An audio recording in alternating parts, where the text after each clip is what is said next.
Hi. In the last video, we talked about water moving across plant cell membranes. We discussed plasmolysis and turgidity, where we were just looking at an individual cell. Now we're going to talk specifically about how these cells participate in water movement and which cells are gaining water, at least in this section. So we are right here on the transport of water and minerals through the plants.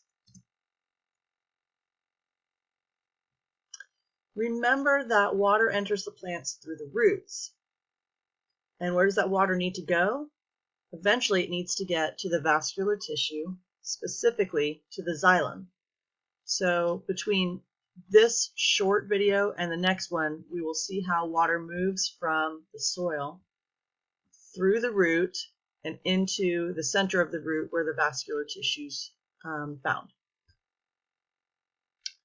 Soil has water in it, most soil does, and typically soil has very high water potential because it has a low number of solutes.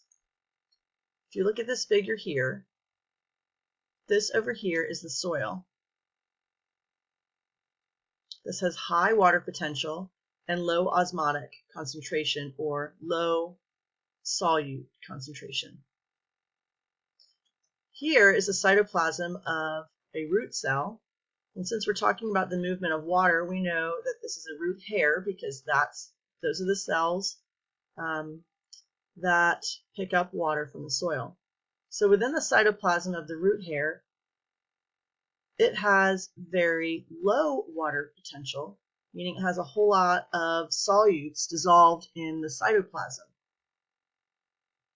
That is going to result in a net water flow from the soil into the cytoplasm of the epidermal cell of the root hair.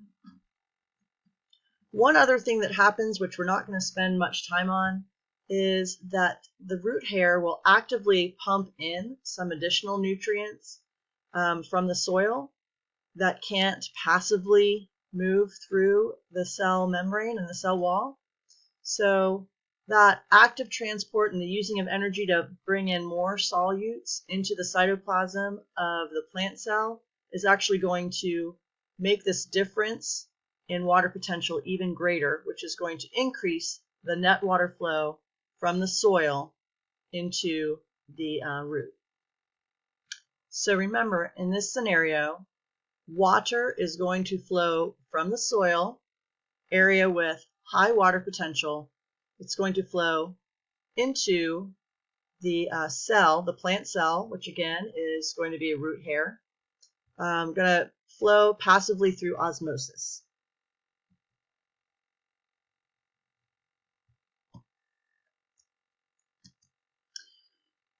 Remember that roots have a lot of adaptations which allow them to increase the amount of surface area to volume ratio that they have. The main adaptation they have is this branching and the root hairs right here. So you can see in this figure the amazing number of root hairs that are coming out of this tiny little seedling. That really maximizes the surface area that can be in contact with water and increases the amount of water that can be absorbed through the roots.